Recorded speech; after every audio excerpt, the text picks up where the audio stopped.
तू ही रे माझा मितवा या मालिकेच्या पुढील काही येणाऱ्या भागांमध्ये आपल्याला जबरदस्त असा ट्विस्ट पाहायला मिळणार आहे। आणि तो म्हणजे आता अर्णवने राकेशला अडकवण्यासाठी एक खूप मोठा ट्रॅप रचलेला आहे आणि राकेशने त्या ट्रॅपमधून बाहेर पडण्यासाठी आता आणखीन एक नवीन चाल खेळलेली आहे। पण आता नेमकं त्याच्यातून खरोखर राकेशला फायदा होईल का आणि राकेश अर्णवच्या ट्रॅपमधून सुटेल का की पुन्हा जाऊन राकेश त्याच ट्रॅपमध्ये अडकेल ते पाहणं इंटरेस्टिंग ठरेल। आता नेमकं अर्णवने कोणता ट्रॅप टाकला आहे आणि त्याच्यात राकेशने स्वतःला सुटका करून घेण्यासाठी काय केलं आहे हे सगळं जाणून घेऊया आपल्या आजच्या व्हिडिओमध्ये। तर आता आपण इथे पाहिलं आहे की राकेश याच्या मागे गुंड लागलेले आहेत ज्या माणसाकडून त्याने पैसे घेतले त्याचे। आणि आता पाटीलने ही गोष्ट पाहिली आहे की राकेश पळतोय, त्याच्या मागे काही गुंड पळत आहेत आणि त्याने ही गोष्ट आता मामाला फोन करून सांगितलेली आहे की राजेश आहे त्याने मुंबई सोडलेली नाही, अजूनही तो मुंबईमध्येच आहे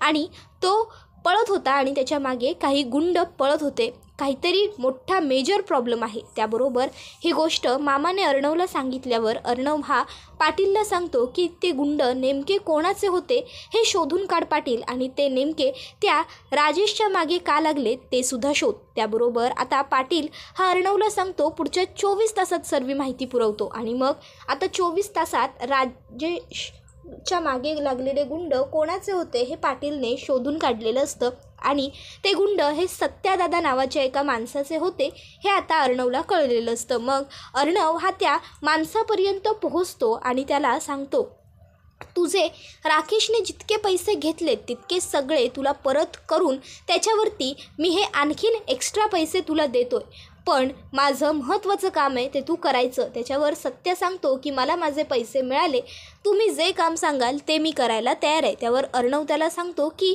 ह्या राकेशला जिथे कुठे सापडेल तिथे पकडून इतका मारायचा जीव जाईस तोवर मारायचा, पण जीव घालवायचा नाही या, श्वास चालू राहिला पाहिजे, तो जिवंत असला पाहिजे। त्यावर आता तो माणूस सांगत असतो अहो साहेब, जर तुम्हाला त्याला इतका मारायचा आहे तर नक्कीच तुमची काहीतरी जुनी खुन्नस असणार, मग तुम्ही जेवढे पैसे दिले तेवढे तर आम्ही एखाद्या सुपारीसाठी घेतोच, तुम्हाला हवं असेल तर त्याचं काम पूर्ण होईल। त्याबरोबर अर्णव सांगतो नाही नको, दुर्दैव जरी असलं तरी हे खरं आहे की तो माझ्या बहिणीचा नवरा आहे आणि कुठलाच भाऊ आपल्या बहिणीला स्वतःच्या हाताने विधवा नाही करू शकत किंवा तिचं दुःख बघूसुद्धा नाही शकत, त्यामुळे तू जिवंतच राहिला पाहिजे याची पुरेपूर काळजी घ्या। तर दुसरीकडे अर्णवराजे शिर्केच्या घरामध्ये आता घटस्थापनेनंतर जे काही खेळ वगैरे खेळले जातात, जागरण गोंधळ केलं जातं त्याची तयारी सुरू असते।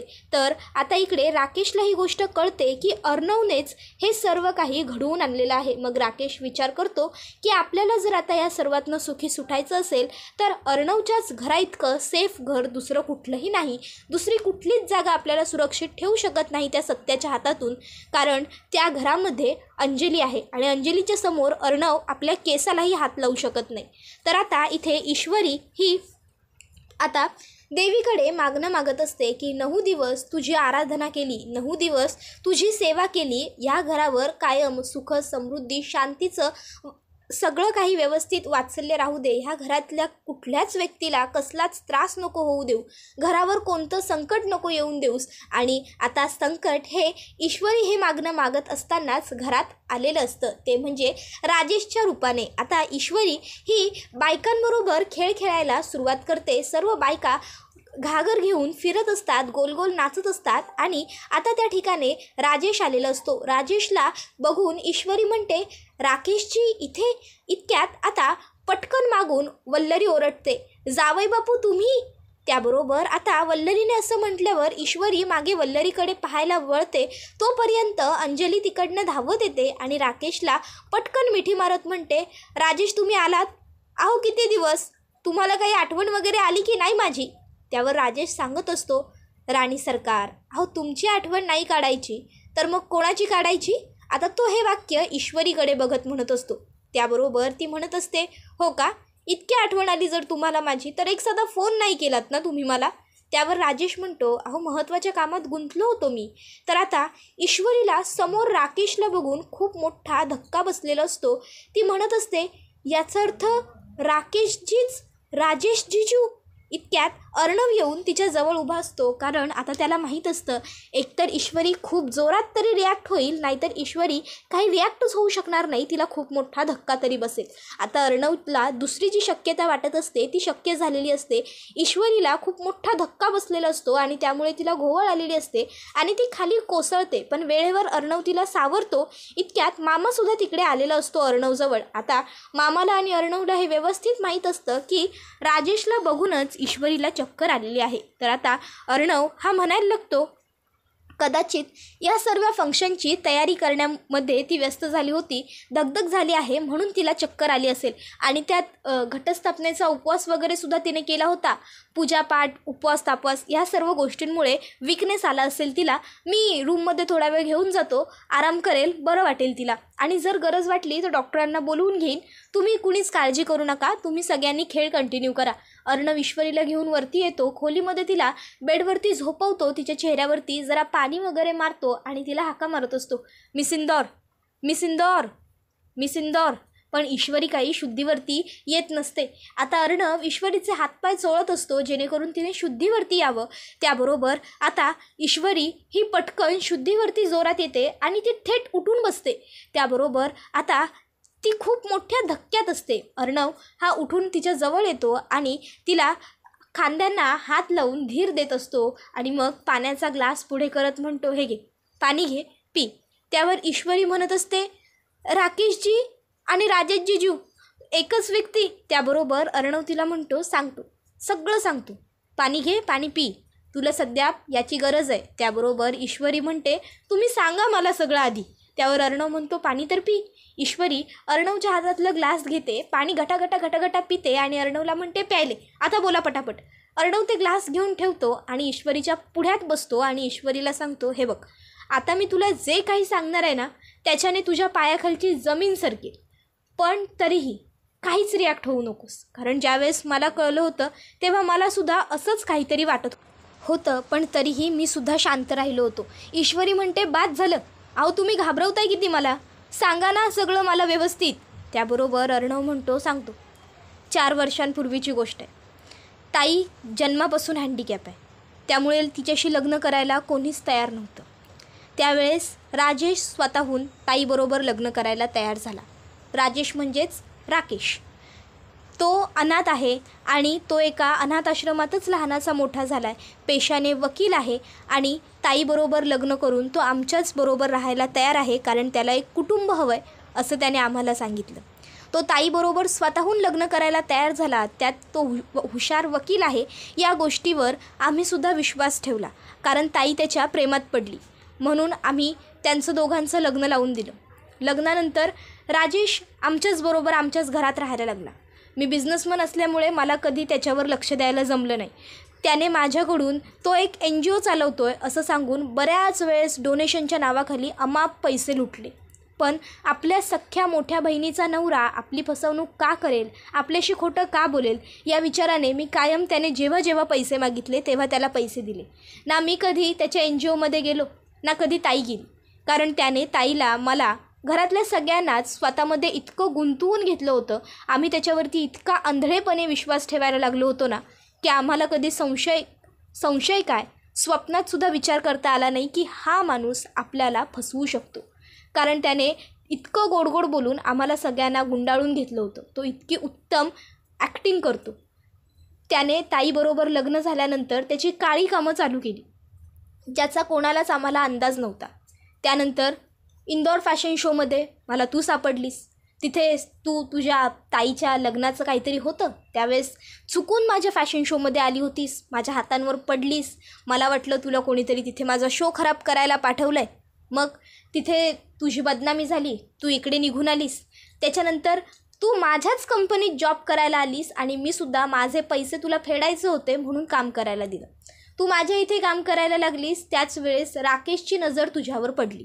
राकेशने तुला पाहिलं आणि त्याला प्रथम दर्शनी तू आवडलीस. मग त्याने ठरवलं की तुला मिळवायचं. तुला मिळवण्यासाठी त्याने तुझी सगळी माहिती काढली. त्यावेळेस त्याला कळलं की तू इंदौरची आहेस आणि इंदौरवरून तू इथे तुझ्या आत्याकडे मुंबईत राहायला आली आहेस. मग त्याने तुझ्या आत्याचा फायदा करून घ्यायचं ठरवलं. तुझ्या आत्याचा एक रूम भाड्याने द्यायचा हे त्याला कळल्यावर तो तिथे पेन गेस्ट म्हणून राहू लागला. पेन गेस्ट म्हणून राहता राहता त्याने तुझ्या आत्याला पहिली भुरळ पाडली. तो किती चांगला आहे, सोज्वळ आहे, समंजस आहे हे त्याने तिला पटवून दिलं. त्यात तो अनाथ आहे, त्यामुळे तुझ्या आत्याची सिंपती त्याला मिळाली. तू मला आईसारखी आहेस असं नेहमी त्याने तिला सांगितलं आणि त्यामुळे तीसुद्धा त्याला मुलासारखं मानायला लागली. त्याच्यानंतर त्याने तुझ्याबरोबर मैत्री केली, नम्रताबरोबरसुद्धा मैत्री केली, कारण त्याला तुझ्यात इंटरेस्ट होता. जर तुझ्यापर्यंत पोहोचायचं आहे तर तुझी फॅमिली हाच त्याचा रस्ता होता हे त्याला माहीत होतं. हळूहळू प्रत्येक वेळेस त्याने तुला मदत करण्याचं भासवलं. मदत करता करता तो तुझ्या इतका जवळ येत गेला की तुझ्या मनातसुद्धा त्याच्याबद्दल एक जागा निर्माण झाली, एक स्टँड निर्माण झाला. तुलाही वाटायला लागलं की खरोखर राकेश हा खूप चांगला आणि खूप उत्तम माणूस आहे. तुमच्या दोघांमध्ये मैत्री झाली. त्यानंतर त्याने तुझ्या वडिलांचा वापर करायचं ठरवलं. तुझ्याशी लग्न करायचं आहे तर त्यांना मनवावं लागेल. मग तो तुमच्या इंदौरच्या घरी गेला. इंदौरला गेल्याच्या नंतर त्याने एका बिल्डरला धमकी दिली जो तुमचं घर विकत घेत होता. आता माझ्या लक्षात नाही आहे त्याचं नाव, मे बी भंडारी, कोणीतरी भंडारी बिल्डर म्हणून बिल्डर होता. त्यावर ईश्वरी म्हणते हो बरोबर. त्यावर अर्णव सांगतो त्या भंडारी बिल्डरने काही वर्षांपूर्वी त्याच्या एका ब्रिजच्या साईटवरती काही लोकांचे मुडदे पाडून टाकले होते त्या ब्रिजचं काम व्यवस्थित पार पडावं यासाठी. आणि ही गोष्ट राकेशला माहिती होती, त्यामुळे राकेशने त्यावेळची ती गोष्ट त्याला सांगितली आणि मग त्याला दम भरला आणि त्याने तुमचं घर जाण्यापासून वाचवलं. तुझे बाबा त्याच्यावरती इम्प्रेस झाले, कारण त्याने त्यांना सांगितलं की मी माझा वकिली पेशा त्याला दाखवला, त्याला जरा कलमं वगैरे समजावून सांगितली आणि मग त्याने माझं ऐकलं. त्याने तुझ्या आईवडिलांना असंही सांगितलं की मी गोरगरीब लोकांसाठी काम करतो, गरीब लोकांच्या केसेस फुकट लढतो. मुळात तो वकीलच नाही, कारण त्याने सनसच घेतलेली नाही. त्याच्यानंतर पुढे तो तिला सांगतो मग तुझे वडील त्याच्यावर इम्प्रेस झाल्यानंतर त्याने तुझं लग्न त्यांच्याशी लावून द्यायचं ठरवलं. तुमचं लग्न ठरलं आणि चुकून मलाच कळलं की राकेश हाच राजेश आहे. जेव्हा मला हे कळलं त्यावेळेस मी त्याला समजावून सांगितलं होतं की हे सगळं सोड, माझ्या बहिणीला सुखात ठेव, तिच्याबरोबर चांगला संसार कर, कारण तिचं तुझ्यावर मनापासून प्रेम आहे म्हणून मी तुला जिवंत ठेवतो आहे. पण तो सुधारला नाही. त्याने जे ठरवलं आहे तेच करायचं असं ठरवलं होतं. मग मला अडकवायसाठी, मला तुझ्यापासून लांब करण्यासाठी त्याने मला असा मेसेज पाठवला एका वेगळ्या नंबरवरून की मला तुम्हाला भेटायचं आहे, तुम्ही मला भेटायला एका ठिकाणी या. तो रस्ता खूप सामसूम होता, तिथे कोणीही येत जात नाही. मी त्या ठिकाणी तुला भेटायसाठी गेलो. त्याच वेळेस राकेशने माझ्याच गाडीसारखी दुसरी गाडी घेतली, माझ्याच कपड्यांसारखे सेम कपडे घेतले आणि त्याने तुझ्या वडिलांचा अपघात केला.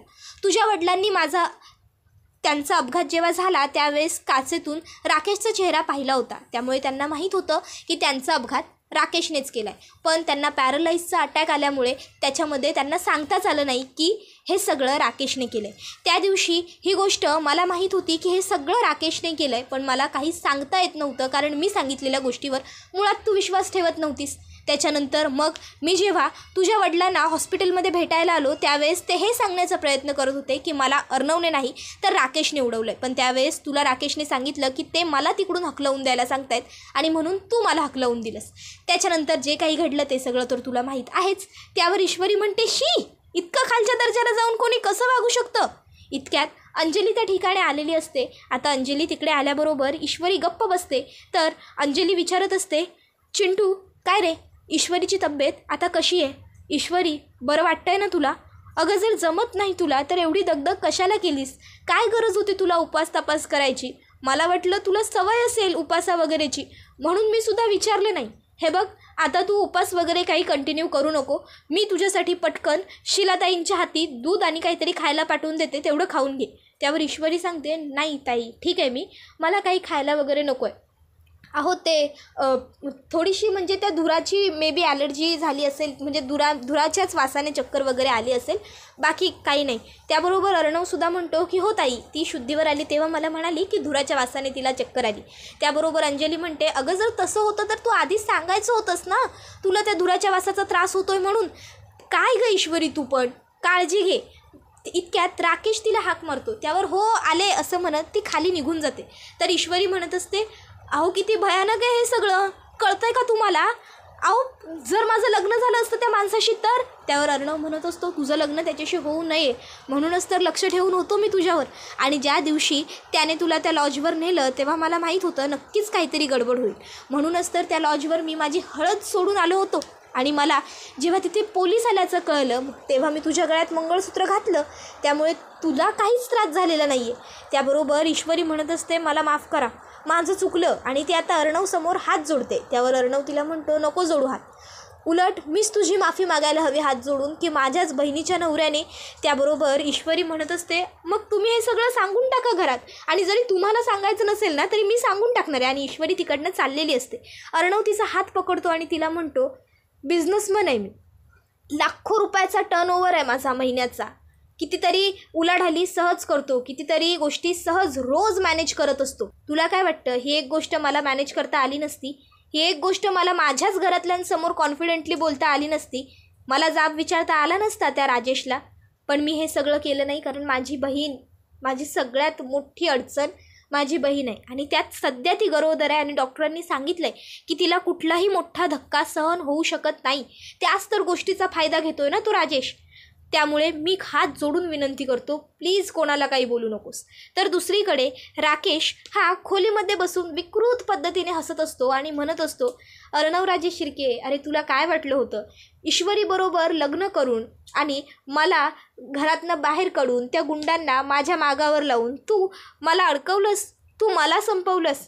अरे मूर्ख मुला, मी लहानाचा मोठाच या अशा वातावरणात झालो. तू जेव्हा जन्माला आलास ना तेव्हा मी या सर्व गोष्टीत मुरलो होतो, पण तुला कळायला जरा वेळच लागेल. असो, आता जर स्वतः करणी करून ठेवली आहेस तर निस्तार कशी निस्तरायची येते. तुझी ही बावळट, गोड, गोंडस, गोजीरवाणी बहीण माझ्या ताब्यात असताना तू माझं काही म्हणून काही वाकडं करू शकत नाही, हे मला अगदी व्यवस्थित माहिती आहे. इतक्यात तिथे अंजली आलेली असते. अंजली विचारते, काय व्यवस्थित माहिती आहे तुम्हाला?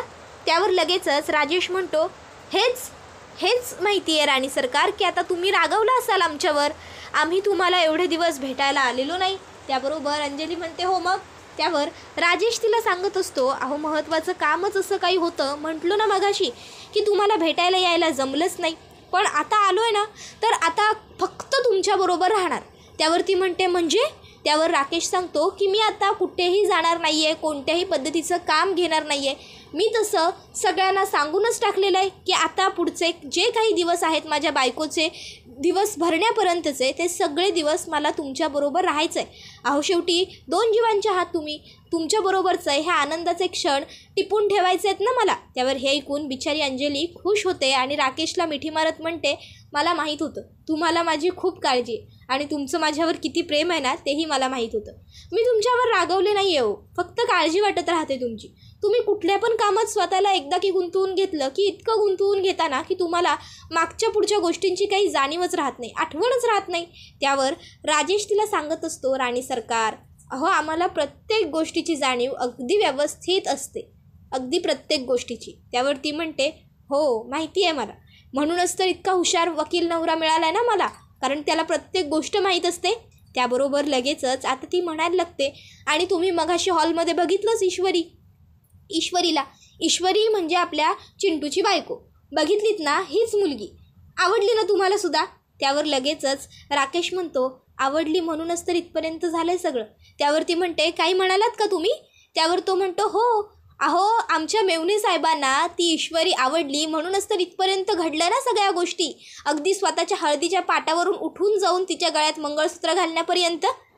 त्यावर अंजली सांगते, हो ते तर तुमचं खरंच आहे, म्हणजे चिंटूला पहिल्यापासून ईश्वरी तशी आवडायचीच, पण काहीतरी अडचण होती त्या दिवशी त्या लॉजवरती, म्हणून चिंटूने तिच्या गळ्यात अचानक मंगळसूत्र घातलं, असं काहीतरीच तो सांगत होता. पण नक्की अडचण काय होती ते तर तो अजून बोललेला नाही आहे. त्यावर लगेच राकेश म्हणतो, आणि कधी बोलणारही नाही.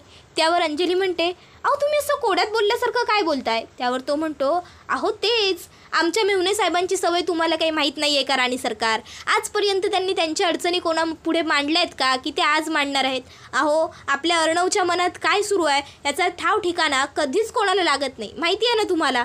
मग त्यावर लगेचच ती म्हणते, हो हे मात्र तुमचं अगदी खरं. त्याबरोबर आता तो म्हणतो, चला चला काहीतरी खायला घेऊन या मस्त तुमच्या हातचं गरम गरम, खूप भूक लागली आहे, किती दिवस झाले तुमच्या हातचं काही खाल्लेलं नाही आहे. त्यावरती म्हणते, हो तुमच्या आवडीचा सगळा बेत करते आज. दुपारला जेवणाला. त्याबरोबर लगेचच तो सांगतो हो चालेल. तर इकडे अर्णव ईश्वरीला समजावून सांगतो की जोवर ताईची डिलिव्हरी होत नाही तोवर प्लीज काहीच बोलू नको आणि काळजी तर अजिबात करू नको. तुला प्रोटेक्ट करण्याची सगळी जबाबदारी माझी आहे. या अगोदरसुद्धा होती आणि आता तर तू माझी बायको आहेस, त्यामुळे आता जबाबदारी जास्त आहे माझ्यावर, लक्षात ठेव. त्यावर ईश्वरीसुद्धा अर्णवला होकार देते आणि सांगते की मी अंजलीला काहीच सांगणार नाही. त्याबरोबर हा व्हिडिओ इथेच संपतो. धन्यवाद.